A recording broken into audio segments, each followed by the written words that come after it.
മഹാനവറുകളോട് ഒരു ദിവസം ചോദിച്ചു, അലി റളിയല്ലാഹു അൻഹു വന്ന് ചോദിച്ചു, ബിമ ബലഗ്ത ഹാദിഹിൽ മൻസിലത ഹത്താ സബഖതനാ, ഞങ്ങളുടെ എല്ലാവരുടെയും മുന്നിലെത്താൻ, വലിയ സ്ഥാനം കിട്ടാൻ, ഈ ദുനിയാവിൽ നിങ്ങൾക്ക് ഇത്രയും വലിയ ബഹുമാനം കിട്ടാൻ, അള്ളാഹുവിന്റെ ഭാഗത്ത് നിന്നടക്കം ബഹുമാനം കിട്ടാൻ എന്താണ് കാരണം? വലിയ സ്ഥാനം നിങ്ങൾക്ക് കിട്ടിയല്ലോ. മദീന പള്ളിയിലും ഒരുപാട് സ്വഹാബിമാർക്ക് പ്രവേശിക്കാൻ പറ്റുന്ന വഴികളുണ്ടായിരുന്നു. എല്ലാ വഴികളും നിങ്ങൾ അടച്ചേക്കണം, ഒരു വഴി അവിടെ ബാക്കി വെക്കണം. അത് സിദ്ദീഖ് റളിയല്ലാഹു അൻഹുവിന്റെ വഴിയാണ്. ബാക്കിയുള്ള വഴി എല്ലാവരും പൂട്ടിക്കോട്ടെ എന്ന് പറഞ്ഞു. എല്ലാവരും കൊട്ടിയടക്കാൻ നബി സല്ലല്ലാഹു അലൈഹി വസല്ലം നിർദ്ദേശം കൊടുത്തു. അഷ്റഫുൽ ഖൽഖ് സല്ലല്ലാഹു അലൈഹി വസല്ലം തങ്ങൾ, സ്വർഗ്ഗത്തിൽ എൻ്റെ അതേ ദറജയിൽ നീ പദവി കൊടുക്കണമെന്ന് ദുആ ചെയ്ത ഒരാളേ ഉള്ളൂ. അതാണ് സയ്യിദുനാ അബൂബക്കർ സിദ്ദീഖ്. ഖാർ സൗറിൽ ഉള്ളിലെത്തിയപ്പോ തുണിയുടെ പല ഭാഗങ്ങളും പോയിട്ടുണ്ട്. മുട്ടിന്റെ ഭാഗം മറക്കുന്നതിന്റെ തായോട്ടുള്ള ഭാഗം, മുട്ടിൻകാലിന്റെ തായോട്ടുള്ള ഭാഗങ്ങളൊക്കെ കീറിയിട്ടുണ്ട് സിദ്ദീഖ് റളിയല്ലാഹു അൻഹു. മറക്കാനുള്ള ഭാഗം മാത്രമേ ഉള്ളൂ, വേറൊന്നുമില്ല. അപ്പൊ ചോദിച്ചു, അല്ല ഫൈന സൗബുക യാ അബൂബക്കർ, അബൂബക്കർ റളിയല്ലാഹു അൻഹു നിങ്ങളെ വസ്ത്രം എന്തായിന്ന് ചോദിച്ചു. സിദ്ദീഖ് റളിയല്ലാഹു അൻഹു പറഞ്ഞു, നബിയെ, അങ്ങയോടുള്ള മഹബത്ത് കൊണ്ട് ഞാൻ ഈ ഗുഹയുടെ ഉള്ളിൽ കയറിയപ്പോ ഒരുപാട് മാളങ്ങൾ കണ്ടു. അത് അടക്കാൻ എന്റെ കയ്യിൽ വേറെ വസ്ത്രമൊന്നും ഇല്ലാത്തത് കൊണ്ട് ഞാൻ എന്റെ തുണിയുടെ ഓരോ ഭാഗം കീറിയിട്ട് ഞാൻ അവിടെ ആ മാളങ്ങൾ പൊത്തൊക്കെ ഞാൻ അടച്ചു. ഒന്നുകൂടി അടക്കാൻ ബാക്കിയുണ്ട്, പക്ഷെ അതുകൂടി കീറിയാൽ എന്റെ ഔറത്ത് വെളിവായി പോകുമെന്ന് കരുതിയിട്ട് ഞാൻ പതുക്കെ ഒരു ഭാഗത്തേക്ക് ഇരുന്നിട്ട് കാലങ്ങോട്ട് അമർത്തി വെച്ച് ആ കാലുകൊണ്ട് ആ ഭാഗം പൂട്ടിവെച്ചു. നബിയെ, വസ്ത്രത്തിന്റെ അവസ്ഥ നോക്കുമ്പോ നബി സല്ലല്ലാഹു അലൈഹി വസല്ലം തങ്ങൾ ഇങ്ങനെ സ്നേഹിച്ച സിദ്ദീഖ് റളിയല്ലാഹു അൻഹു വേണ്ടി ദുആർന്നത്, അല്ലാഹുമ്മ ജഅൽ അബൂബക്കറിൻ മഈ ഫീ ദറജതി യൗമൽ ഖിയാമ. അല്ലാഹുവേ, അബൂബക്കർ റളിയല്ലാഹു അൻഹുവിന് എന്നോടൊപ്പമുള്ള ദറജ ആഖിറത്തിൽ നൽകണേ അല്ലാഹ്. എനിക്ക് വേണ്ടി എത്രയാണ് സിദ്ദീഖ് റളിയല്ലാഹു അൻഹു സഹിക്കുന്നത്, എത്രയാണ് എനിക്ക് വേണ്ടി എന്നോടുള്ള സ്നേഹം കൊണ്ട് മഹാനവറുകൾ സഹിക്കുന്നത്, എത്ര ചെലവാണ് എനിക്ക് വേണ്ടി നിർവഹിക്കുന്നത്.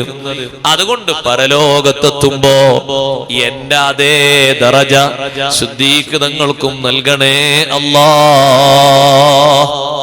ആ ഒരു ചോദ്യം ചോദിച്ചപ്പോ ജിബ്രീൽ അലൈഹിസ്സലാം വഹയുമായി വന്നിട്ട് പറഞ്ഞു, നബിയേ, അന്നല്ലാഹു തആല ഖദ് ഇസ്തജാബ ലക, അല്ലാഹു നിങ്ങൾക്ക് ഉത്തരം ചെയ്തിട്ടുണ്ട്. നിങ്ങൾ അതേ ദറജ, നിങ്ങളെ ദറജയിൽ കൂടെ ഒരാളെ അല്ലാഹു കൊടുക്കാൻ ഉദ്ദേശിക്കുന്നുവെങ്കിൽ അത് സയ്യിദുനാ അബൂബക്കർ സിദ്ദീഖ് റളിയല്ലാഹു അൻഹുവിനെയാണ്. എത്രമാത്രം വലിയ മഹത്വമാണ്. എല്ലാ സ്വഹാബിമാരെക്കാളും മുൻപന്തിയിലെത്തിയ സിദ്ദീഖ് തങ്ങളോട് അലി റളിയല്ലാഹു അൻഹുവിന്റെ ചോദ്യം, ഇത്ര വലിയ മുൻപന്തിയിലെത്താനുള്ള കാരണം എന്താണ്? ഏത് സംഗതികൾക്കും ആദ്യമായിട്ട് നിങ്ങളെ പേരല്ലേ നബി സല്ലല്ലാഹു അലൈഹി വസല്ലം പറയുന്നത്. എന്തെങ്കിലും അത്ഭുത സംഭവങ്ങൾ ഉണ്ടായാൽ ഒരുപക്ഷെ നിങ്ങൾ ആ പറയുന്ന സദസ്സിലില്ലെങ്കിലും അല്ലാഹുവിന്റെ റസൂല് പറയും, ആ സംഗതി ഞാനും വിശ്വസിച്ചു, അബൂബക്കർ റളിയല്ലാഹു അൻഹു വിശ്വസിച്ചു, ഉമർ റളിയല്ലാഹു അൻഹു വിശ്വസിച്ചു. നിങ്ങൾ അവിടെ ഇല്ലെങ്കിലും നിങ്ങളെ ഈമാൻ ഏറ്റുപറയുന്നത് നബി സല്ലല്ലാഹു അലൈഹി വസല്ലം തങ്ങളാണ്. അപ്പൊ നിങ്ങളെ വിശ്വാസം തങ്ങൾ ഏറ്റുപറയുന്ന തരത്തിൽ വിശ്വാസത്തിൽ നിങ്ങൾക്ക് മുൻഗണന, കർമ്മരംഗത്ത് നിങ്ങൾക്ക് മുൻഗണന, എല്ലാ രംഗത്തും നിങ്ങൾക്ക് മുൻഗണന കിട്ടാൻ വലിയ കാരണം എന്താണ്? മഹാനവറുകൾ പറയുന്നു, ബിഖംസതി അശ്യാ, 5 കാര്യങ്ങളെ കൊണ്ടാണ് എനിക്ക് മുൻഗണന ലഭിച്ചത്. അവ്വലുഹ, ഒന്നാമത്തെ കാര്യം, വജത്തുന്നാസ സിൻഫൈൻ. ഇന്നുണ്ട് സഹോദരങ്ങളെ ഈ പറയുന്ന കാര്യങ്ങൾ. വജത്തുന്നാസ സിൻഫൈൻ, ജനങ്ങളെ ഞാൻ മനസ്സിലാക്കി നോക്കുമ്പോ 2 വിഭാഗമായി എനിക്ക് മനസ്സിലായി. ത്വാലിബദ് ദുനിയാ വ ത്വാലിബൽ ആഖിറ. ദുനിയാവിൽ 2 തരം ജനങ്ങളെ കണ്ടു ഞാൻ. ദുനിയാവ് തേടി ജീവിക്കുന്നവരും ആഖിറം തേടി ജീവിക്കുന്നവരുണ്ട്. രണ്ടു കൂട്ടരെയും ഞാൻ കണ്ടു. പക്ഷെ ഞാൻ തെരഞ്ഞെടുത്തത് ഫകുന്തു അന ത്വാലിബൻ ലിൽ മൗല, അല്ലാഹുവിന്റെ തൃപ്തി തേടി ജീവിക്കുന്ന ആളെ കൂട്ടത്തിൽ ഞാൻ പെട്ടു. ദുനിയാവ് വർദ്ധിപ്പിക്കുന്ന ആൾക്കാരുണ്ട് ഇഷ്ടം പോലെ, ദുനിയാവിന് വേണ്ടി മാത്രം ജീവിക്കുന്നവരുണ്ട്, ആഖിറൊന്നും വിഷയമാക്കാതെ പോകുന്നവരുണ്ട്. അല്ലാഹു ആഖിറത്തിന്റെ ആളുകൾ നമ്മെ എല്ലാവരെയും ചേർത്തി തരട്ടെ. ആമീൻ പറയാൻ നല്ല എളുപ്പമാണ് നമുക്കൊക്കെ. പക്ഷെ നമ്മൾ ഒരുങ്ങണം, തയ്യാറാകണം. എന്തെങ്കിലുമൊക്കെ നിർബന്ധ ബാധ്യതകൾ നമ്മുടെ സമ്പത്തുമായിട്ട് ശാരീരികമായിട്ടൊക്കെ വന്നു കഴിഞ്ഞാൽ ക്ഷീണിക്കരുത്, കൊടുത്തേക്കണം. സ്വന്തം ശരീരത്തിന് പിശുക്കരുത്, കൊടുത്തേക്കണം. ആവോളം കൊടുക്കേണ്ടടുത്ത് ആവോളം കൊടുക്കണം. കണക്കില്ലാതെ കൊടുക്കേണ്ടടുത്ത് കണക്കില്ലാതെ കൊടുക്കണം. കണക്ക് പറയാതെ കണക്കില്ലാതെ ചെലവഴിക്കേണ്ട വിഭാഗങ്ങളാണ് ബാപ്പയും ഉമ്മയും. ഒരു കണക്കും അതിൽ പറയാൻ പാടില്ല, ഒരു കണക്കും പറയാൻ പാടില്ല. മരിച്ചു കഴിഞ്ഞാലും കണക്ക് പറയാൻ പാടില്ല. ഞാൻ ഇത്രയും ചെലവാക്കിയിട്ടുണ്ട്, സ്വത്ത് ഒരുക്ക ആദ്യം ഈ ചെലവ് എടുക്കുന്നുണ്ട് ഒരുക്കാം. നഅൂദുബില്ലാ, അല്ലാഹു കാത്തിരക്ഷിക്കട്ടെ. അപ്പൊ ഈ കണക്കിന് വേണ്ടി നേരത്തെ നോക്കിയതൊക്കെ ഏത് കണക്കിന്? എനിക്ക് അവിടെ എത്ര ചെലവായി, മറ്റൊരുത്ര ചെലവായി, പിന്നെ ഇയാള് മോനായത് എന്തിനാ? ബാക്കിയുള്ളവരോട് ഓരിക്കാണെങ്കിൽ ആദ്യം ഈ കണക്കുകൊണ്ട് മുന്നോട്ട് വെക്കാം, എന്നിട്ട് ഓരിക്കാം. നമ്മളെ ഈ സമാനില് നമ്മൾ കേൾക്കുന്ന വർത്തമാനം, അതുകൊണ്ടാണ് ഞാൻ പറഞ്ഞത്. ഒരു കണക്കും പറയാൻ പാടില്ല. അവര് വാങ്ങിയതിനും കണക്ക് പറയാൻ പാടില്ല, ചോദിച്ചതിനും കണക്ക് പറയാൻ പാടില്ല. കൊടുത്ത് തിരിച്ചു വാങ്ങാൻ പെർമിറ്റ് ഉള്ള ആളല്ലേ വാപ്പയും ഉമ്മയും, അല്ലേ? നമ്മൾ അവർക്കൂടെ തിരിച്ചു വാങ്ങാൻ പറ്റുമോ? എനിക്കിപ്പോ എൻ്റെ ഒരു വാപ്പ എൻ്റെ കയ്യിൽ വാപ്പ ഹദിയായിട്ടൊരു സ്വർണം തന്നു എന്ന് കൂട്ടിക്കോളൂ, നിങ്ങൾ സങ്കല്പിച്ചോളൂ. ഒരു 10 പവന്റെ ഒരു സ്വർണം എൻ്റെ കയ്യിൽ തന്നു എന്ന് കൂട്ടിക്കോളൂ. ഒരു മാലയോ സ്വതക്കേട്ട് തന്നാണ്, ധരിക്കാനല്ല, എനിക്ക് തന്നാണ്. ഞാൻ വിൽക്കുക അല്ലെങ്കിൽ വേറെ കൊടുക്കുക ചെയ്യാലോ. കുറച്ച് കഴിഞ്ഞിട്ട് വാപ്പ പറഞ്ഞു, മോനെ അത് വാങ്ങിക്കൂടെ? വാങ്ങാം. നമ്മൾ അങ്ങോട്ട് കൊടുത്ത് തിരിച്ചു വാങ്ങാൻ പറ്റുമോ? അങ്ങോട്ട് കൊടുത്ത് വാങ്ങുന്ന പ്രതീതിയല്ലേ സഹോദരങ്ങളെ ഈ കണക്ക് പറയുന്നത്?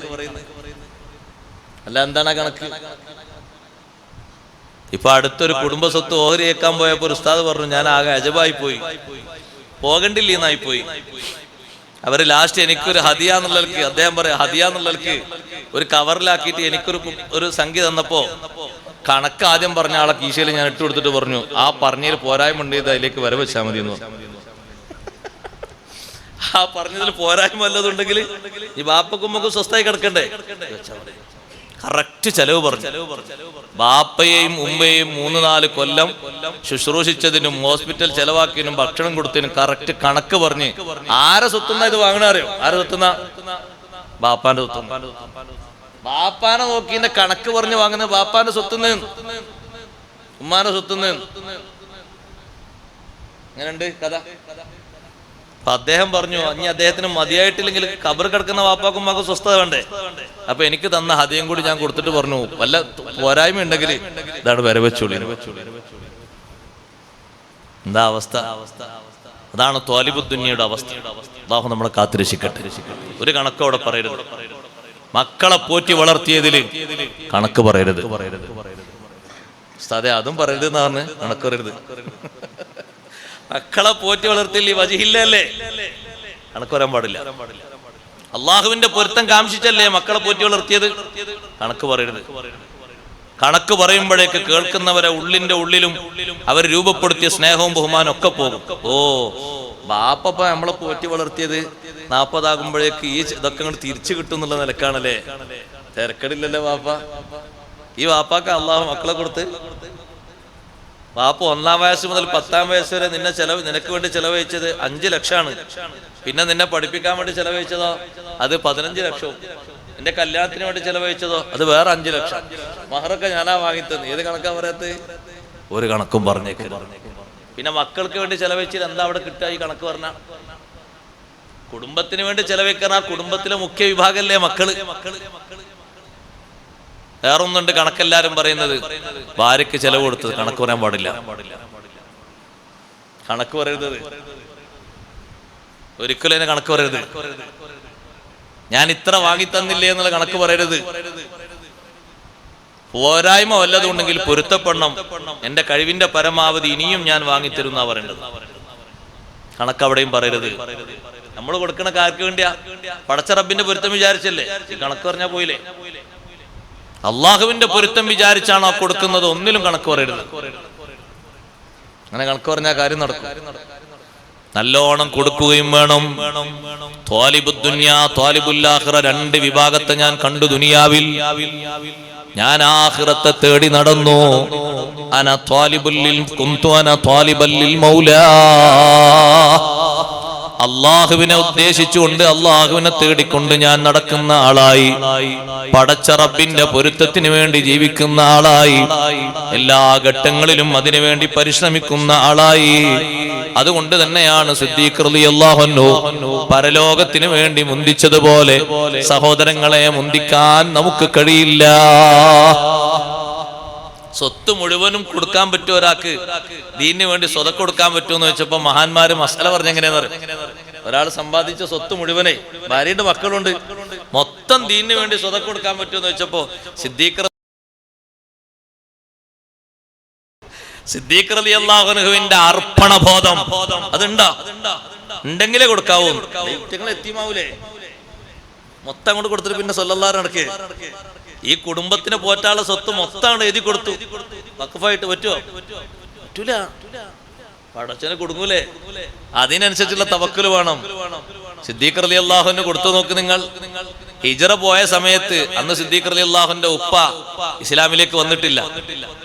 ഉപ്പയോട് ആരോ പോയിട്ട് പറഞ്ഞു, സിദ്ദീഖ് റളിയല്ലാഹുവിന്റെ ഉപ്പയോട്, നിങ്ങളെ മോനെ ആ മക്കളെയും ആ കുടുംബത്തൊക്കെ എത്തിയമാക്കിയുള്ള സ്വത്തുമായിട്ട് മൊത്തമായിട്ടാണ് ഹിജ്റ പോയത്. അത് കേട്ടപ്പോ അങ്ങനെ ഉണ്ടോ? കുറച്ച് ദേഷ്യപ്പെട്ടിട്ട് സിദ്ദീഖ് റളിയല്ലാഹുവിന്റെ വാപ്പ വന്നു. അപ്പൊ സിദ്ദീഖ് റളിയല്ലാഹു അൻഹുവിന്റെ ഈമാനും ആ തവക്കുലൊക്കെ ഈ മക്കളും പകർത്തുമല്ലോ. അവർക്കും ഉണ്ടാകുമല്ലോ ആ മഹബത്തൊക്കെ, നബി സല്ലല്ലാഹു അലൈഹി വസല്ലം മഹബത്തും ഇഷ്ടമൊക്കെ ഉണ്ടാകൂലേ? അപ്പൊ ബാപ്പ അങ്ങോട്ട് വന്നിട്ട് മക്കളോട് ചോദിച്ചു, അല്ല സമ്പത്ത് മുഴുവനും കൊണ്ടുപോയി നിങ്ങളെ യതീമാക്കി ഒന്നും ജീവിക്കാൻ വകുപ്പില്ലാതെയാണോ നിങ്ങളെപ്പോ പോയതെന്ന് വെച്ചു. അസ്മാ ബീവി റളിയല്ലാഹു അൻഹ പറഞ്ഞു, അങ്ങനൊന്നുമല്ല. അവിടെ കുറച്ച് ഒരു ചെറിയ ഒരു സഞ്ചിയില് ഏകദേശം ഒരു ദിർഹമൊക്കെ തോന്നിക്കുന്ന രൂപത്തിൽ കുറച്ച് ഉരുളം കല്ലുണ്ടായിരുന്നു, വലിയ കട്ടിയില്ലാത്ത ഒരു ചെറിയ സഞ്ചിയിൽ. അതിങ്ങനെ എടുത്തിട്ട് അസ്മാ ബീവി റളിയല്ലാഹു അൻഹ പറഞ്ഞു, ഇതൊക്കെ ഇവിടെ ബാക്കി വെച്ചിട്ടാ പോയത്. പുറത്തുനിന്ന് നോക്കിയാൽ കുറെ ദിർഹമിന്റെ കൂട്ടം അതിൽ കാണാം. കാരണം ഇങ്ങനെ വളഞ്ഞിട്ട് വരന്നിട്ടുള്ള കല്ലല്ലേ, കല്ലാണ് അതിലുള്ളത്. ഇതൊക്കെ പറഞ്ഞു തെറ്റൊന്നുമില്ല, ഇതൊക്കെ ഇവിടെ ബാക്കി വെച്ചിട്ടുണ്ട്. അപ്പൊ ബാപ്പ അങ്ങനെ നോക്കുമ്പോ ഇത്രത്തോനെ സ്വത്തുണ്ടോ, എത്ര കാലം ജീവിക്കാം? അപ്പൊ തിരിച്ചു പോവുകയും ചെയ്തു. ഒരു ദിവസവും ഈ മക്കൾ പട്ടിണിയിലായിട്ടില്ല. സിദ്ദീഖ് റളിയല്ലാഹുവിന്റെ തവക്കുലാണ്, അള്ളാഹുവിൽ അർപ്പിച്ച അർപ്പണബോധമാണ്. ഒരൊറ്റ ദിവസവും വെള്ളം കിട്ടാതെ ആയിട്ടില്ല, ഭക്ഷണം കിട്ടാതെ ആയിട്ടില്ല. അതൊക്കെ കറക്റ്റ് നടന്നിട്ടുണ്ട്. അതിനനുസരിച്ചുള്ള തവക്കുലാണ്. കൊടുക്കുമ്പോ തന്നെ കൊടുത്താതെ ഞാനൊക്കെ കൊടുങ്ങുമെന്നുള്ള ഒരു ചിന്ത അതില്ല അവിടെ.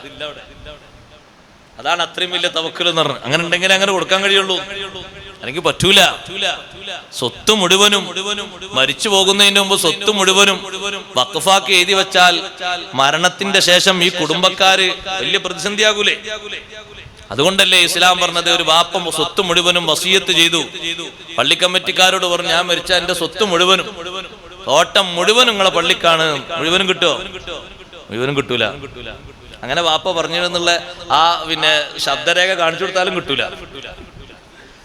1/3 മാത്രം വസിയത്ത് ചെയ്താൽ 1/3 മാത്രമേ വസിയത്ത് നടപ്പിലാവൂ. അതിലപ്പുറം കിട്ടൂല, 1 ഇഞ്ച് കിട്ടൂല. ഇഷ്ടം പോലെ സ്വത്തുള്ള സഅദ് ബിൻ അബി വഖാസ് റളിയല്ലാഹു അൻഹു സമ്പത്തിന്റെ 2/3 ഭാഗം ആദ്യം ചോദിച്ചു, എനിക്കൊരു മകള് മാത്രമേ ഉള്ളൂ, സമ്പത്ത് മൊത്തം ഞാൻ കൊടുക്കട്ടെ എന്നാണ്. നബി സല്ലല്ലാഹു അലൈഹി വസല്ലം ഞങ്ങൾ പറഞ്ഞു, അങ്ങനെ ദാനം ചെയ്യരുത്. നിങ്ങളെ മക്കൾ ജീവിക്കണ്ടേ? നിങ്ങൾ വഫാത്തായാലും മക്കളും ഭാര്യയൊക്കെ ജീവിക്കണ്ടേ? അവർക്ക് സമ്പത്ത് വേണ്ടേ? നബിയെ, എനിക്കൊരു മകളേ ഉള്ളൂ, ആകെ അന്നൊരു മകളേ ഉള്ളൂ കേട്ടോ, പിന്നെ കുട്ടികളൊക്കെ വരണ്ടായിട്ടുണ്ട്. അത് പറയുമ്പോ ഒരു മകളേ ഉള്ളൂ. അല്ല നബിയെ, എന്നാ 2/3 കൊടുത്താലോ? 3/4 ഭാഗം അതും വേണ്ട. പകുതി കൊടുത്താലോ? പകുതിയും വേണ്ട. 1/3 ഞാൻ സ്വതക്ക കൊടുത്താലോ? സ്വതക്കന്റെ പൂതി കൊണ്ടാണ് ആ ചോദിക്കുന്നത്. ദീനിന് വേണ്ടി ഫീസബീലിയാക്കി വെക്കാൻ, അല്ലാഹുവിന്റെ മാർഗത്തിൽ വഖഫാക്കി വെക്കാൻ 1/3 മതി. അസ്സുലുസു വസ്സുലുസു കസീർ, 1/3 ധാരാളമാണ്. പക്ഷേ സിദ്ദീഖ് റളിയല്ലാഹുവിന്റെ ആ തവക്കുൽ അതെല്ലാവർക്കും ഉണ്ടാകുമോ? അതൊന്ന് വേറെ തന്നെയാണ്. അള്ളാഹുവിന്റെ പൊരുത്തം കാംക്ഷിച്ചുകൊണ്ട് സയ്യിദുനാ അബൂബക്കർ സിദ്ദീഖ് റളിയല്ലാഹു അൻഹു ആഖിറം തേടി നടന്നു. എല്ലാ രംഗങ്ങളിലും, കൊടുക്കേണ്ടിടത്തും നിൽക്കേണ്ടിടത്തും ഒക്കെ ദുനിയാവ് ഒരു സ്ഥലത്തും ഉദ്ദേശിച്ച് ഒരു സംഗതിക്കും പോയില്ല.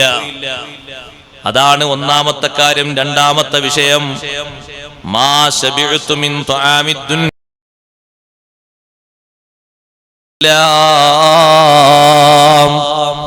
ഇസ്ലാമിൽ പ്രവേശിച്ചത് മുതൽ ദുനിയാവിലെ ഭക്ഷണത്തിൽ നിന്ന് വയറ് നിറച്ചിട്ടില്ല. ഇസ്ലാമായിരുന്നു എനിക്ക് ഏറ്റവും വലിയ ആനന്ദം. മഹാനവറുകൾ പറഞ്ഞു, ലിഅന്ന ലദ്ദത്തൽ മഅരിഫതി ശഗലത്നി അൻ ലഫഖിദ് ദുനിയാ. അറിവ് എന്ന് പറയുന്ന ആനന്ദം ദുനിയാവ് കൂട്ടിക്കലർത്തുന്നതിൽ നിന്ന് എന്നെ മാറ്റിമറിച്ചു. എപ്പോഴും നബി സല്ലല്ലാഹു അലൈഹി വസല്ലം തങ്ങളോടൊപ്പം സ്വന്തമായിട്ടും കൂട്ടത്തിലായിട്ടും നടന്ന് ധാരാളം അറിവ് കിട്ടുന്ന ആ ഒരു ആനന്ദമില്ലേ, അതുകൊണ്ടാണ് ഞാൻ ഏറ്റവും കൂടുതൽ സന്തോഷിച്ചതും വയറ് നിറച്ചതും. ദുനിയാവിലെ ഭക്ഷണത്തിൽ നിന്ന് ഞാൻ വയറ് നിറച്ചിട്ടില്ല. ഇസ്ലാമിലേക്ക് വന്നത് മുതൽ, നബി സല്ലല്ലാഹു അലൈഹി വസല്ലം തങ്ങളോടൊപ്പം കൂടിയത് മുതൽക്ക് അത്ര മതി എന്ന് ഞാൻ കണക്കാക്കി. പിന്നെ എനിക്ക് ഏറ്റവും വലിയ ആനന്ദം അറിവിനോടായിരുന്നു. മഹാന്മാരായ ഒരുപാട് ആളുകൾ ആ കൂട്ടത്തിൽ ജീവിച്ചവരുണ്ട്. അറിവിനെ ആനന്ദമാക്കി കണ്ട് ഭക്ഷണം ചുരുക്കി എത്രയോ മഹാന്മാരുണ്ട്. കൂട്ടത്തിൽപ്പെട്ട മഹാനാണ് ഇമാമുൻ നവവി റളിയല്ലാഹു തആല അൻഹു. അവരുടെ ഏറ്റവും വലിയ ആനന്ദം ഇൽമ് സ്വീകരിക്കലും ഇൽമ് കൈമാറി കൊടുക്കലുമാണ്. ആ ഇൽമ് സ്വീകരിക്കലും അത് മറ്റുള്ളവർക്ക് പകർന്നു കൊടുക്കുകയും ചെയ്യുന്ന ആനന്ദം കൊണ്ട് ഭക്ഷണം തന്നെ ചുരുക്കിപ്പോയി. ചിലപ്പോഴൊക്കെ ബാപ്പ ഭക്ഷണപാത്രവുമായിട്ട് ബാപ്പ വരുമ്പോ, ഇന്നലെ കൊണ്ടുവന്ന ഭക്ഷണം തന്നെ ബാക്കിയുണ്ട്, ഇന്നിനി പുതിയ ഭക്ഷണം വേണ്ട, ഉള്ള ഭക്ഷണം കൊണ്ട് ഞാൻ വൈകുന്നേരം നോമ്പ് തുറന്നേക്കാം, പിറ്റേന്ന് കൊണ്ടുവന്ന ഭക്ഷണം തിരിച്ചു കൊണ്ടുപോകാൻ പറഞ്ഞതുണ്ട്. ഭക്ഷണം കഴിക്കുന്നത് കുറച്ചുപോയി. നോമ്പില്ലാത്ത സമയം ഒരു നേരം മാത്രം ഭക്ഷണമാക്കി ചുരുക്കി. ബാക്കിയുള്ള സമയമോ അത് അറിവിന്റെ ആനന്ദത്തിൽ മുഴുകിപ്പോയി. ഉറക്കൊഴിച്ചതും ഭക്ഷണം കഴിച്ചതുമൊക്കെ അവർക്ക് ചെറിയ അനുഭവമായിട്ടേ അനുഭവിച്ചിട്ടുള്ളൂ. അതിനേക്കാളും വലിയ അനുഭവമായത് ഇൽമിന് വേണ്ടിയുള്ള ജീവിതമായിരുന്നു. സഹരീലി തൻഖീൽ ഉലൂമി അലദ്ദുലി മിൻ വസ്ലി ഗാനിയത്തിൻ വതീബി അനാഖി. ഇമാമുന ശാഫി റളിയല്ലാഹു അൻഹു പറഞ്ഞു, ഇൽമിന്റെ മുത്തുമണികൾ സമ്പാദിക്കുന്നതിന്, പെറുക്കിയെടുക്കുന്നതിന്, മനനം ചെയ്തെടുക്കുന്നതിന് വേണ്ടി ഉറക്കമൊഴിക്കുന്നത് എനിക്ക് ഏറ്റവും വലിയ ആനന്ദമാണ്.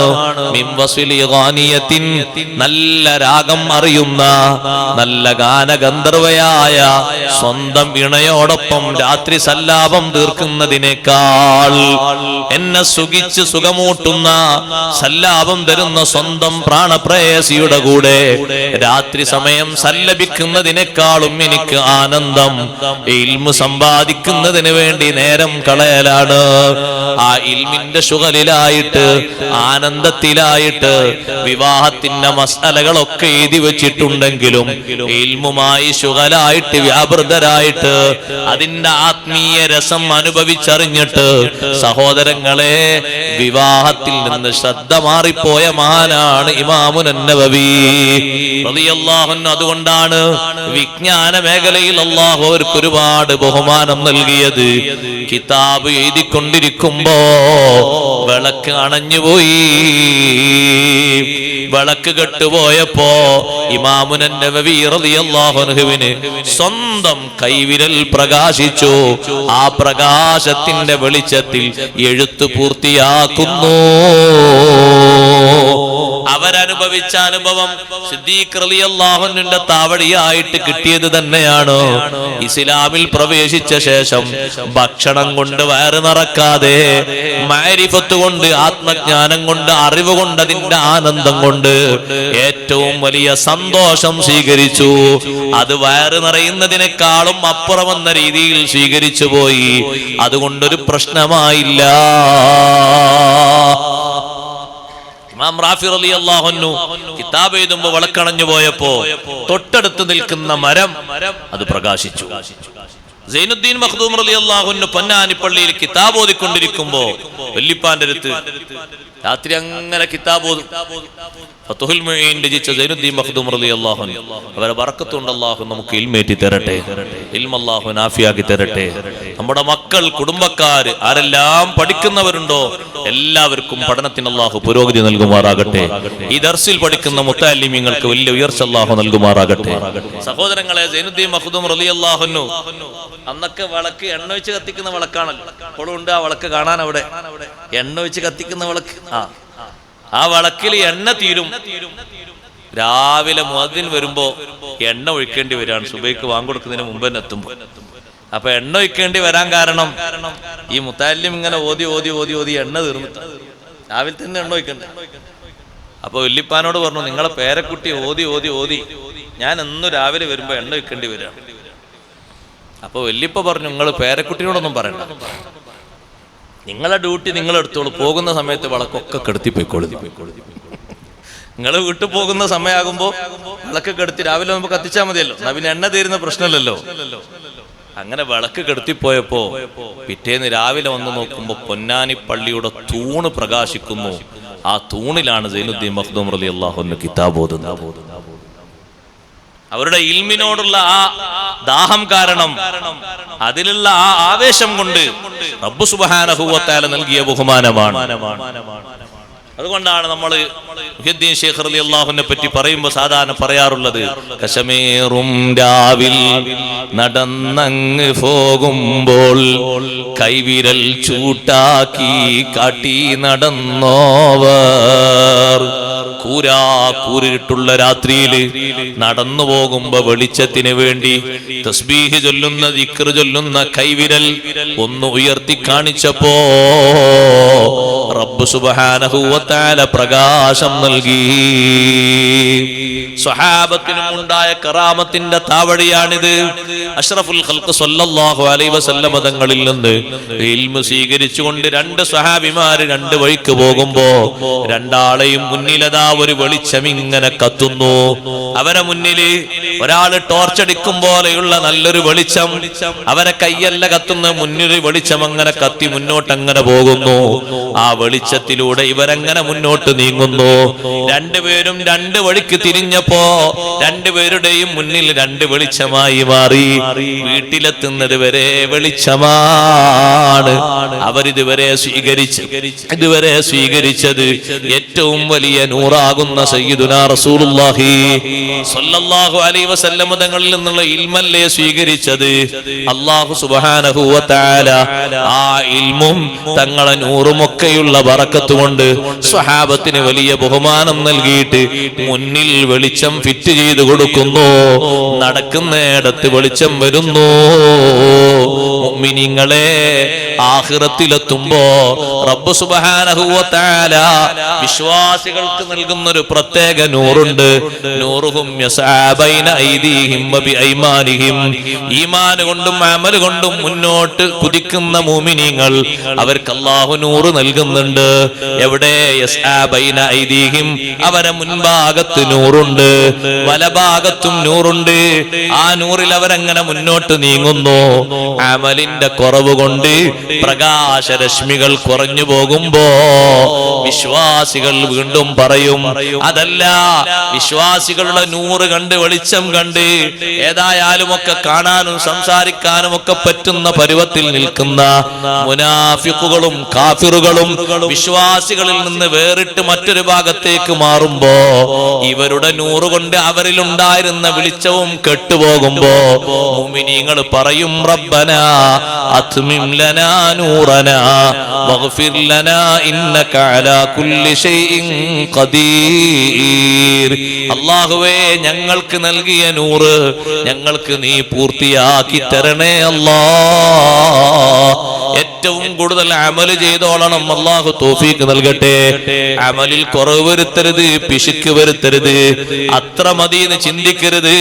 ആവോളം ഓരോ അമലുകളും ചെയ്യണം.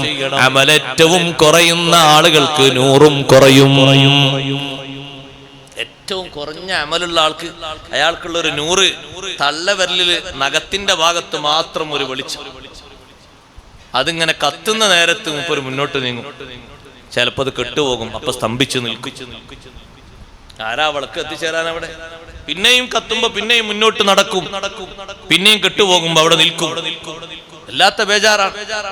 അങ്ങനെ ജ്വലിച്ചുകൊണ്ടിരിക്കുന്ന ശരീരങ്ങൾ അവര് സന്തോഷത്തോടെ അങ്ങനെ നീങ്ങും.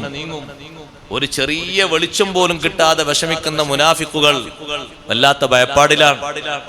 നിസ്കരിക്കാനും ബാക്കി കർമ്മങ്ങളൊക്കെ നമ്മളെ കൂടെ ഉണ്ടായിരുന്നു. അവര് ഭക്ഷണം കഴിക്കാനുണ്ട്, ജോലിക്കുണ്ട്, പഠിക്കാനുണ്ട്, ഒക്കെ ഉണ്ട്. പക്ഷേ ഈമാൻ ശരിയായില്ല. അതുകൊണ്ടാണ് ആകെ കുടുങ്ങിയത്. അതുകൊണ്ടാണ് അവരിൽ നിന്ന് നൂറ് വിട്ടുപിരിഞ്ഞത്. മുഅ്മിനീങ്ങളിൽ നിന്നുള്ള പ്രകാശത്തിന്റെ രശ്മികൾ ഇവരിലേക്ക് ഉണ്ടായിരുന്നു. അതുപോലും കിട്ടാതെ ആയിപ്പോയി, കുടുങ്ങിപ്പോയി. അല്ലാഹു തആല നമ്മെ കാത്തിരക്ഷിക്കട്ടെ. അപ്പൊ സഹോദരങ്ങളെ, സിദ്ദീഖ് റളിയല്ലാഹു അൻഹു പറഞ്ഞു, ഇസ്ലാമിലേക്ക് പ്രവേശിച്ചത് മുതൽ ദുനിയാവിന്റെ ഭക്ഷണത്തിൽ നിന്ന് വയറ് നിറച്ചിട്ടില്ല. അല്ലാഹു നൽകിയ അറിവിന്റെ ആനന്ദം കൊണ്ട് ദുനിയാവതിലേക്ക് കൂട്ടിക്കലർത്തുന്നത് എനിക്ക് വെറുപ്പായി പോയി. മൂന്നാമത്തെ കാര്യം, മാ റവൈതു മിൻ ശറാബിദ് ദുനിയാ, ദുനിയാവിന്റെ പാനീയങ്ങളിൽ നിന്ന് ഞാൻ ദാഹം തീർത്തിട്ടില്ല. മുൻദു ദഖൽതു ഫിൽ ഇസ്ലാം, ഇസ്ലാമിൽ പ്രവേശിച്ചത് മുതൽ ദുനിയാവിന്റെ പാനീയങ്ങളിൽ നിന്ന് ഞാൻ ദാഹം തീർത്തിട്ടില്ല. ലിഅന്ന മഹബ്ബത്തല്ലാഹി ശഗലത്നി അല്ലദീ ശറാബിദ് ദുനിയാ, അല്ലാഹുവിനോടുള്ള സ്നേഹം, ആ സ്നേഹം ഏറ്റവും അധികം രൂപപ്പെട്ട് നമ്മൾ കണ്ടതാണ് അഷ്റഫുൽ ഖൽഖ് റസൂലുള്ളാഹി സ്വല്ലല്ലാഹു അലൈഹി വസല്ലം തങ്ങളോടുള്ള മഹബ്ബത്ത്. ആ മഹബ്ബത്ത് എന്നെ മാറ്റിക്കളഞ്ഞു. ദുനിയാവിലുള്ള പാനീയത്തിൽ നിന്ന് ആനന്ദമുള്ളത് കുടിക്കുന്നതിന് വേണ്ടാന്നെന്നോട് പറഞ്ഞു. ദാഹിച്ചിട്ട് ക്ഷീണം സഹിക്കവയ്യാത്ത സമയത്ത് പോലും ദുനിയാവിലെ പാനീയത്തെക്കാളും മുന്തിച്ചത് മഹബ്ബത്താണ്. കേട്ടിട്ടില്ലേ നിങ്ങള്? നബി സല്ലല്ലാഹു അലൈഹി വസല്ലം തങ്ങളോട് സിദ്ദീഖ് തങ്ങൾ പറഞ്ഞു, അല്ലാഹുവിന്റെ റസൂലേ, നമുക്ക് മത്താഫിലേക്കൊന്ന് പോകണം. മത്താഫിൽ പോയിട്ട് ഓരോ ആളുകളെയും കണ്ട് വിശുദ്ധ ദീനിലേക്ക് ക്ഷണിക്കാൻ പ്രയാസമാണെങ്കിൽ മൊത്തത്തിൽ ഒരു ക്ഷണം അവിടെ വെച്ച് നടത്താം. സിദ്ദീഖ് റളിയല്ലാഹു അൻഹു പറഞ്ഞപ്പോ നബി സല്ലല്ലാഹു അലൈഹി വസല്ലം തങ്ങൾ പറഞ്ഞു, സിദ്ദീഖേ, ഇപ്പോൾ തന്നെ വേണമോ? കുറച്ചുകൂടി കഴിഞ്ഞിട്ട് ആയാൽ പോരെ? കാരണം വിശുദ്ധ ഇസ്ലാമിലേക്ക് വന്ന മെമ്പർമാര് വളരെ കുറവാണ്. കുറച്ചാളുകൾ മാത്രമല്ലേ വന്നിട്ടുള്ളൂ. നബി സല്ലല്ലാഹു അലൈഹി വസല്ലം തങ്ങളോട് പറഞ്ഞു, അല്ലാഹുവിന്റെ റസൂലേ, നമുക്ക് പോകാം. അല്ലാഹു സുബ്ഹാനഹു വ തആല നമുക്ക് കാവൽ തരാതിരിക്കില്ല. 40 ആള് പോലും തികഞ്ഞിട്ടില്ല. നബി സല്ലല്ലാഹു അലൈഹി വസല്ലം തങ്ങൾ പറഞ്ഞു, സിദ്ദീഖ് തങ്ങളെ കുറച്ച് കഴിഞ്ഞിട്ട് പോരെ? അല്ല നബിയെ, നമുക്ക് ഇപ്പോൾ തന്നെ പോയി നോക്കാം. ഉള്ള ആളുകളുമായിട്ട് മത്താഫിന്റെ മുന്നിൽ ചെന്ന് നബി സല്ലല്ലാഹു അലൈഹി വസല്ലം തങ്ങൾ ഒരു ഭാഗത്തിരുത്തിയിട്ട് അഷ്റഫുൽ ഖൽഖ് സല്ലല്ലാഹു അലൈഹി വസല്ലം തങ്ങളെ സമീപത്ത് നിന്ന് സിദ്ദീഖ് റളിയല്ലാഹു അൻഹു വിശുദ്ധ ദീനിലേക്ക് ക്ഷണിച്ചുകൊണ്ട് ജനങ്ങളെ വിളിച്ചപ്പോൾ അതേ എതിരാളികളായ ആളുകൾ ഉഖബത്ത് ബിൻ അബീ മുഅയ്ത്തിന്റെ നേതൃത്വത്തിൽ എതിരാളികൾ ചാടി വീണു. സിദ്ദീഖ് റളിയല്ലാഹു അൻഹുവിനെ ശരീരത്തിൽ അവർ ഒരുപാട് അക്രമങ്ങൾ ചെയ്തു. മഹാനവറുകൾക്ക് ബോധം കെട്ടുപോയി. മൂക്കിൽ നിന്ന് രക്തം തായോട്ട് ഒഴുകാൻ തുടങ്ങി. ബനൂ തൈം ഗോത്രക്കാര് വന്നിട്ട് പറഞ്ഞു, സിദ്ദീഖ് റളിയല്ലാഹു അൻഹുവിന് വല്ലതും സംഭവിച്ചു പോയാൽ ഈ പണി ചെയ്ത ഒറ്റയാളെയും ഞങ്ങൾ ബാക്കി വെക്കില്ല. തീർത്തു പറഞ്ഞു. ഈ വിഷയത്തിൽ സിദ്ദീഖ് റളിയല്ലാഹു അൻഹു എങ്ങാനും മരണപ്പെടുകയാണെങ്കിൽ ഈ പ്രവർത്തനം ചെയ്ത ആളെയും നേതൃത്വം നൽകിയ ആളെയും ഒരൊറ്റ ആളെയും ഞങ്ങൾ ബാക്കി വെക്കില്ല. സിദ്ദീഖ് റളിയല്ലാഹു അൻഹുവിനെ കുടുംബം വന്ന് വീട്ടിലേക്ക് ചുമന്നു കൊണ്ടുപോയി. സിദ്ദീഖ് റളിയല്ലാഹുവിന്റെ അടുത്ത് ആളുകളെ നിർത്തി. എന്ത് സംഭവിക്കുന്നു എന്നറിയില്ലല്ലോ. സിദ്ദീഖ് റളിയല്ലാഹുവിന്റെ അടുത്ത് മഹാനവറുകൾ കണ്ണു തുറക്കുന്നത് വരെ നോക്കാൻ വേണ്ടി ആളുകളെ നിർത്തി. പക്ഷേ കണ്ണു തുറന്നപ്പോ സിദ്ദീഖ് റളിയല്ലാഹു അൻഹു ആദ്യമായി കാണുന്നത് സ്വന്തം ഉമ്മ അടുത്ത് തന്നെ വന്നു നിൽക്കുന്നു. ഉമ്മയോട് ചോദിക്കുന്നു, സിദ്ദീഖ് റളിയല്ലാഹു അൻഹു, നബി സല്ലല്ലാഹു അലൈഹി വസല്ലം തങ്ങളുടെ അവസ്ഥ എന്താണ്? അള്ളാഹുവിന്റെ റസൂലിന് എന്താണ് പറ്റിയത് എന്ന് എനിക്കറിയണം. എന്റെ സമീപത്ത് നേരത്തെ നബി സല്ലല്ലാഹു അലൈഹി വസല്ലം ഉണ്ടായിരുന്നു, ഇപ്പൊ നബി സല്ലല്ലാഹു അലൈഹി വസല്ലം തങ്ങൾ ഇല്ലല്ലോ. ഉമ്മ പറഞ്ഞു, മോനെ അല്പം വെള്ളം കുടിക്ക്. കുറച്ച് ദിവസങ്ങളായില്ലേ ബോധം കെട്ടിട്ട്, എന്തൊരു ദാഹം ഉണ്ടാകും വെള്ളത്തിന്. രക്തം എത്രയാണ് മൂക്കിലൂടെ ഉറ്റി വീണത്. വെള്ളം കുടിക്കാൻ പറഞ്ഞപ്പോ എനിക്കറിയണം അള്ളാഹുവിന്റെ റസൂലിന് എന്താ സംഭവിച്ചത് എന്നറിയണം. ഉമ്മ വേഗം നബി സല്ലല്ലാഹു അലൈഹി വസല്ലം തങ്ങളെ പറ്റി പറയാൻ വേണ്ടി തങ്ങളോട് അടുപ്പമുള്ള അബ്ബാസ് റളിയല്ലാഹു അൻഹുവിന്റെ ഭാര്യ വന്നിട്ട് പറഞ്ഞു, അള്ളാഹുവിന്റെ റസൂല് സന്തോഷത്തിലാണ്, തങ്ങൾക്കൊന്നും സംഭവിച്ചിട്ടില്ല, നബി തങ്ങൾ ഖൈറിലാണ്, നിങ്ങൾ ആഗ്രഹിക്കും പോലെ അള്ളാഹുവിന്റെ റസൂലിന് ഒന്നും പറ്റിയിട്ടില്ല, സന്തോഷത്തിലാണ്. അപ്പൊ സിദ്ദീഖ് റളിയല്ലാഹു അൻഹു പറയുന്നത്, വെള്ളം കുടിക്കാനായിട്ടില്ല, എനിക്ക് അള്ളാഹുവിന്റെ റസൂലിനെ ഒന്ന് കാണണം. നബി സല്ലല്ലാഹു അലൈഹി വസല്ലം എനിക്കൊന്ന് കാണണം. സ്വന്തം ഉമ്മയുടെയും അബ്ബാസ് റളിയല്ലാഹു അൻഹുവിന്റെ ഭാര്യയുടെയും തോളിൽ കൈവച്ച് നടക്കാൻ പോലും കാര്യമായി സിദ്ദീഖ് തങ്ങൾക്ക് കഴിയുന്നില്ല, അത്രയും ക്ഷീണമുണ്ട്. ഞാനത് പറയുന്നത് ദുനിയാവിന്റെ പാനീയല്ല, അള്ളാഹുവിനോടുള്ള മഹബത്തിന്റെ ഒരു ശറാബ്, ഒരു പാനീയം. അതേറ്റവും കൂടുതൽ ശരീരത്തോട് മജ്ജയോട് മാംസത്തോട് ചേർന്നാൽ ഇവിടെ കിട്ടുന്ന പാനീയത്തിനല്ല വിലയുള്ളത്. സിദ്ദീഖ് റളിയല്ലാഹു അൻഹു പറയുന്നു, നബി സല്ലല്ലാഹു അലൈഹി വസല്ലം കാണട്ടെ, കണ്ടതിന് ശേഷം മതി വെള്ളം കുടിക്കലൊക്കെ. അങ്ങനെ രണ്ടു സഹോദരിമാരുടെയും സ്വന്തം ഉമ്മാന്റെയും അതുപോലെ തന്നെ അബ്ബാസ് റളിയല്ലാഹുവിന്റെ ഭാര്യയുടെയും സഹായത്തോടുകൂടെ സിദ്ദീഖ് റളിയല്ലാഹു അൻഹു നബി സല്ലല്ലാഹു അലൈഹി വസല്ലം തങ്ങളെ സവിധത്തിലെത്തി. സിദ്ദീഖ് തങ്ങളെ കണ്ടപ്പോഴേക്ക് അള്ളാഹുവിന്റെ റസൂലിന് വലിയ സങ്കടം. അടുത്തേക്ക് ചേർത്ത് പിടിച്ചുപോയി. സിദ്ദീഖ് തങ്ങൾ ചോദിക്കുന്നു, അള്ളാഹുവിന്റെ റസൂലേ, തങ്ങൾക്ക് വല്ലതും പറ്റിയോ? എന്നെ അവര് തല്ലിയതും എന്നെ അടിച്ചതും ബോധം കെട്ടി വീണതും എനിക്ക് പ്രശ്നമില്ല, തങ്ങൾക്ക് വല്ല പരിക്കും പറ്റിയോ? എനിക്കൊന്നും സംഭവിച്ചിട്ടില്ല. അപ്പോഴാണ് സിദ്ദീഖ് തങ്ങൾ പറയുന്നത്, അൽഹംദുലില്ലാഹ്, എനിക്ക് സന്തോഷമായി. നബിയെ, ഒന്നുകൂടി എനിക്ക് വേണം. ഇതെന്റെ ഉമ്മയാണല്ലോ, എന്റെ ഉമ്മയാണിത്. ഈ ഉമ്മാക്ക് ഹിദായത്തിന് വേണ്ടി തങ്ങൾ ദുആയിരക്കണം നബിയേ. എന്റെ ഉമ്മ തങ്ങളെ കൊണ്ട് വിശ്വസിക്കണം, സ്വീകരിക്കണം. അഷ്റഫുൽ ഖൽഖ് സല്ലല്ലാഹു അലൈഹി വസല്ലം തങ്ങൾ ദുആ ചെയ്തു. താമസിയാതെ തന്നെ ഉമ്മ ഷഹാദത്ത് കലിമ ചൊല്ലി. ശേഷം നബി തങ്ങളെ കണ്ടല്ലോ, തങ്ങൾക്കൊരു പരിക്കും പറ്റിയിട്ടില്ലല്ലോ. പിന്നെയാണ് സിദ്ദീഖ് റളിയല്ലാഹു അൻഹു വെള്ളം കുടിക്കുന്നത്. സഹോദരങ്ങളെ, മഹാനവറുകൾ അതാണ് പറഞ്ഞത്, ഇസ്ലാമിലേക്ക് പ്രവേശിച്ചതിന് ശേഷം ദുനിയാവിലെ പാനീയത്തെക്കാളും പരിഗണന വെച്ചത് അള്ളാഹുവിനോടുള്ള മഹബത്താണ്. ആ മഹബത്താണ് ഏറ്റവും വലിയ പാനീയമായി കണ്ടത്.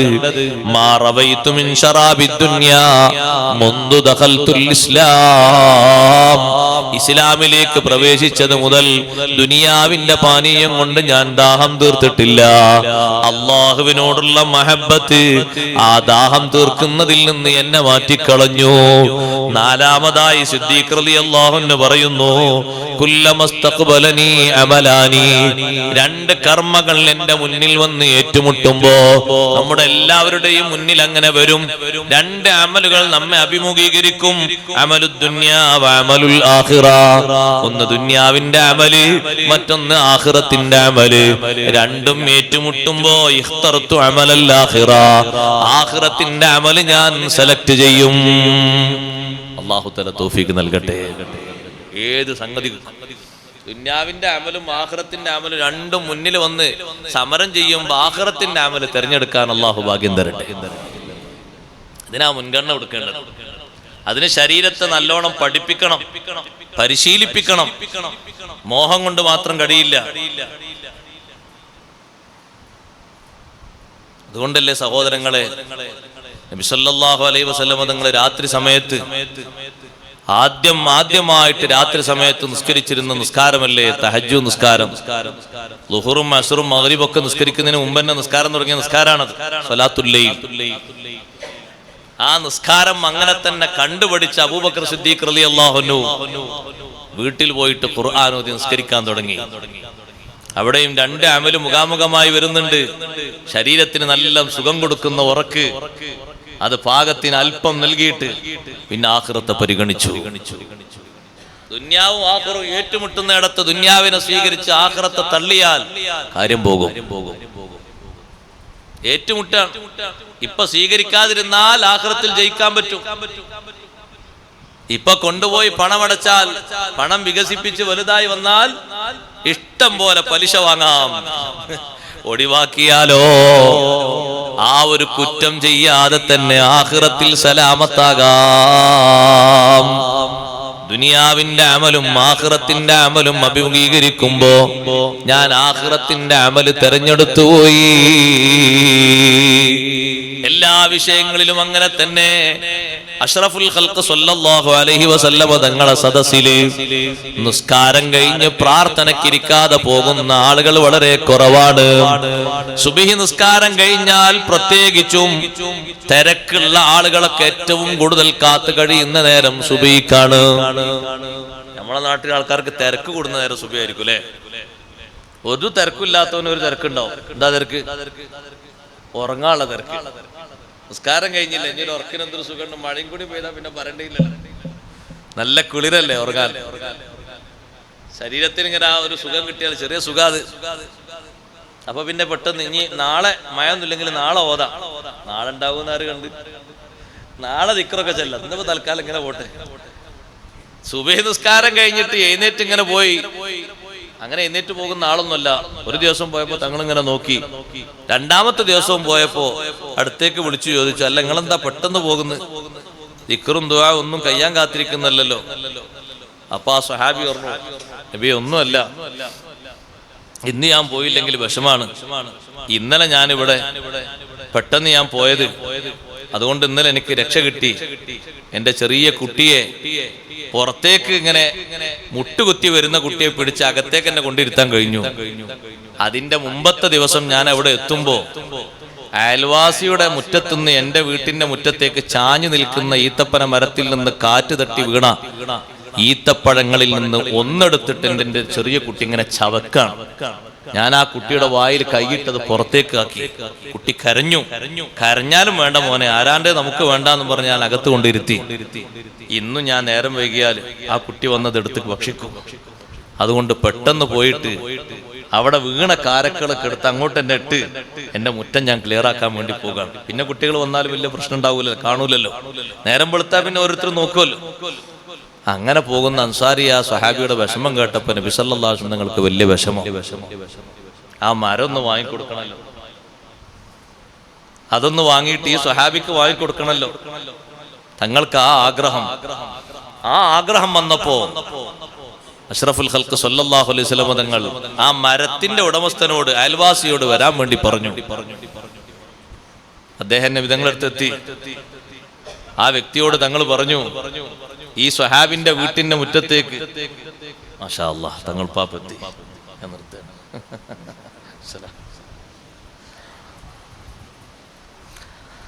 വീട്ടുമുറ്റത്തേക്ക് ചാരി നിൽക്കുന്ന ആ മരം, അത് ഈ സ്വഹാബിക്ക് നിങ്ങൾ വിട്ടുകൊടുക്കണം, പകരം സ്വർഗത്തിൽ 10 എണ്ണം തരാന്ന്. നല്ല ഓഫറാണ്. സ്വർഗത്തിൽ 10 എണ്ണം തരാന്ന് ആരെങ്കിലും പറയല്ല, അഷ്റഫുൽ ഖൽഖ് സ്വല്ലല്ലാഹു അലൈഹി വസല്ലം തങ്ങളത് പറഞ്ഞ് സ്വീകരിച്ചാൽ ഉറപ്പാ. സ്വർഗത്തിൽ 10 എണ്ണം തരണമെങ്കിൽ സ്വർഗത്തിൽ കിടക്കണ്ടേ? അപ്പൊ ഈമാനോടെ മരിക്കാൻ പറ്റും. നല്ല ഹിസാബൊക്കെ എളുപ്പം കിട്ടും. ഒക്കെ അതിനോട് ചേർത്തി വായിക്കണം. അല്ല മരം സ്വർഗത്തിലുണ്ട്, ആള് നരകത്തിലായിട്ട് കാര്യമുണ്ടോ? ഒരു സ്ഥലത്തും കുടുങ്ങൂല, ആള് നേരെ സ്വർഗത്തിലെത്തും. അതല്ലേ പറഞ്ഞതിന്റെ അർത്ഥം. പക്ഷേ കേട്ട ഉടനെ ഈ മനുഷ്യൻ പറഞ്ഞു. അപ്പോഴാണ് ആ മനുഷ്യന്റെ വിശ്വാസക്കുറവ് സ്വഹാബത്തിന് ബോധ്യമായത്. ഞാൻ അവധിക്ക് കച്ചവടം ചെയ്യുന്ന ആളല്ല. 10 എണ്ണം എനിക്ക് അവിടെയല്ല കിട്ടേണ്ടത്, ഇവിടെ കിട്ടണം. എന്നാൽ ഒന്ന് തരാം. സ്വഹാബത്ത് തലയിൽ കൈവച്ചു പോയി, പടച്ചോനെ നല്ല ഒരു ഓഫർ വന്നിട്ട് നഷ്ടപ്പെടുത്തിയല്ലോ ആ മനുഷ്യന്റെ ഉള്ളിലുള്ള നിഫാഖ്. അപ്പോഴാണ് സ്വഹാബത്തിന് മനസ്സിലായത് ഖാലിസായ ഈമാനുള്ള ആളല്ല, നിഫാഖ് കലർന്ന ശരീരമാണ്, അതുകൊണ്ടാണ് അങ്ങനെ പ്രതികരിച്ചത്. അല്ലെങ്കിൽ അള്ളാഹുവിന്റെ റസൂൽ സല്ലല്ലാഹു അലൈഹി വസല്ലം സ്വർഗത്തിൽ 10 തരാന്ന് പറഞ്ഞാൽ ആശങ്കയില്ലാതെ സ്വീകരിക്കൂലേ? നിങ്ങൾ നോക്ക്, ദുനിയാവിലെ 10 സ്വർഗത്തിലെ 10 തമ്മിൽ ഏറ്റുമുട്ടുമ്പോ സ്വർഗത്തിലെ 10 വേണ്ട നീ മനുഷ്യൻ പറഞ്ഞപ്പോഴേക്ക് മുന്നോട്ട് വന്നു സയ്യിദുനാ അബൂബക്കർ സിദ്ദീഖ് റളിയല്ലാഹു അൻഹു വന്നിട്ട് പറഞ്ഞു, അല്ലാഹുവിന്റെ റസൂലേ, സ്വർഗത്തിലെ 10 നേരത്തെ പറഞ്ഞത് എനിക്ക് തരുമോ? എന്റെ തോട്ടത്തിൽ നിന്നൊരു 10 മരം ഈ മനുഷ്യന് ഞാൻ വിട്ടുകൊടുക്കാം. അദ്ദേഹത്തിന് ദുനിയാവിലല്ലേ 10 വേണ്ടത്, എനിക്ക് ദുനിയാവല്ല വേണ്ടത്, എനിക്ക് ആഖിറമാണ് വേണ്ടത്. സ്വർഗത്തിൽ ആ പറഞ്ഞ 10 മരം എനിക്ക് തരുമോ? എന്നാ ദുനിയാവിൽ എന്റെ തോട്ടത്തിലെ 10 ഇദ്ദേഹത്തിന് വിട്ടുകൊടുക്കാം. സിദ്ദീഖേ, സ്വർഗത്തിലെ 10 നിങ്ങൾക്ക് തന്നു കഴിഞ്ഞു. അപ്പോഴല്ലേ അള്ളാഹു പറഞ്ഞത് വസയുജന്നബുഹൽ അത്ഖാ അല്ലദീ യുതി മാലഹു യതസക്കാ. നല്ല തഖ്വയുള്ള മഹാനായ സിദ്ദീഖ് തങ്ങൾ സ്വർഗത്തിൽ നിന്ന് ബഹുദൂരം അകലെയാകുന്നു. സമ്പത്ത് അള്ളാഹുവിന്റെ മാർഗത്തിൽ ചെലവഴിക്കാൻ ഒരു മടിയുമില്ല. സ്വർഗത്തിൽ ഒരു 10 കിട്ടുമെന്ന് പറഞ്ഞപ്പോ എന്റെ ദുനിയാവിലെ തോട്ടരുത് 10 എണ്ണി ഞാൻ ഇദ്ദേഹത്തിന് കൊടുക്കാം. അതാ സഹോദരങ്ങളെ പറഞ്ഞത്, ദുനിയാവും ആഖിറവും നേരിട്ട് മുറ്റുമ്പോ ഞാൻ ആഖിറത്തിന്റെ അമല് തിരഞ്ഞെടുക്കും. 5ാമത്തെ ഒരു കാര്യം മഹാനവറുകൾ പറയുന്നു, സ്വഹിബത്തുൻ നബിയ സല്ലല്ലാഹു അലൈഹി വസല്ലം ഫഅഹസൻതു സുഹ്ബതഹു. ഞാൻ അല്ലാഹുവിന്റെ റസൂലിനോട് സഹവസിച്ചു, ഏറ്റവും നല്ല സഹവാസം എനിക്ക് ലഭിച്ചു. അതുകൊണ്ടാണ് ഖുർആൻ ഇദ് ഖാല ലി സ്വാഹിബിഹി, തങ്ങളോടൊപ്പം സഹവസിച്ച ആള് എന്ന ടൈറ്റിൽ പറഞ്ഞുകൊണ്ട് അള്ളാഹു പരിചയപ്പെടുത്തിയത് ഒരേ ഒരു മഹാനെയാണ്. അത് സയ്യിദുനാ അബൂബക്കർ സിദ്ദീഖ് റളിയല്ലാഹു അൻഹു ആണ്. എല്ലാ രംഗത്തും തങ്ങൾ കൂടെ കൂട്ടിയത്. ഉമർ ബിൻ ഖത്താബ് തങ്ങൾ വരെ ഞാൻ ഹിജറ പോകട്ടെ എന്ന് പറഞ്ഞപ്പോ തങ്ങൾ സമ്മതം കൊടുത്തു. നേരത്തെ ബഹുമാനപ്പെട്ട അബ്ദുറഹ്മാൻ ബിൻ ഔഫ് തങ്ങളടക്കം ഒരുപാട് ആളുകൾക്ക് സമ്മതം കൊടുത്തു. സിദ്ദീഖ് തങ്ങളും കൂടെ വന്ന് ചോദിച്ചപ്പോ സമയമായിട്ടില്ല, നിങ്ങൾക്ക് സമ്മതം തരാൻ സമയമായിട്ടില്ല. എപ്പോഴാ സമ്മതം കിട്ടിയത്? അതേ, ശത്രുക്കൾ മുഴുവനും വീട് വളഞ്ഞിട്ട് ആക്രമിക്കാൻ ലക്ഷ്യമിട്ട് നിൽക്കുമ്പോ അവരെല്ലാവരുടെയും കണ്ണിലേക്ക് മണ്ണ് വാരിയിട്ട് സൂറത്ത് യാസീനിന്റെ ആദ്യ ഭാഗം മോദിയിട്ട് അവർക്കിടയിലൂടെ തങ്ങൾ നടന്നു വന്നപ്പോ നേരെ വന്നത് സിദ്ദീഖ് തങ്ങളെ വീട്ടിലാണ്. ഹിജ്റ പോകാൻ സമ്മതം കിട്ടിപ്പോയി. അപ്പൊ ചോദിച്ചു, അസ്സുഹബത യാ റസൂലല്ലാഹ്, എന്നെ കൂടെ കൂട്ടുമോ നബിയേ? നിങ്ങളാണ് എന്റെ കൂടെ പോരേണ്ട ആള്. ഇതുവരെ ഞാൻ സമ്മതം തരാതിരുന്നത് എനിക്കൊരു സമ്മതം കിട്ടേട്ടെ എന്ന് കാത്തിട്ടാണ്. എന്റെ കൂടെ സഹവസിക്കാൻ മറ്റൊരാളെയും ഞാൻ ആഗ്രഹിച്ചിട്ടില്ല. നിങ്ങളാണ് എന്റെ കൂടെ വരേണ്ടത്. അങ്ങനെയാണ് കൂടെ സമ്മതം കൊടുത്തത്. ആ സഹവാസം എന്റെ ജീവിതത്തിൽ എല്ലാ ഉയർച്ചക്കും കാരണമായിരുന്നു. നല്ല സഹവാസം അല്ലാഹു നമുക്ക് നൽകുമാറാകട്ടെ. സിദ്ദീഖ് റളിയല്ലാഹു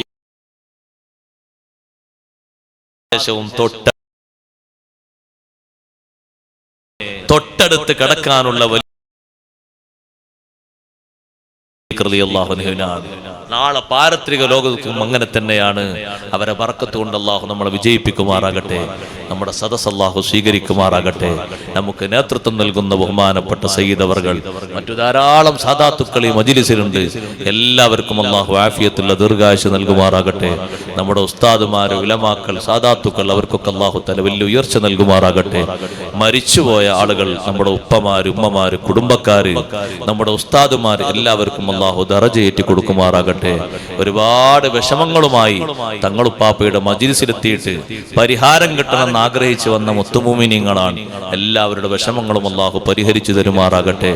മുറാദുകൾ അല്ലാഹു ഹാസിലാക്കി തരുമാറാകട്ടെ. വസല്ലല്ലാഹു അലാ ഖൈരി ഖൽഖിഹി.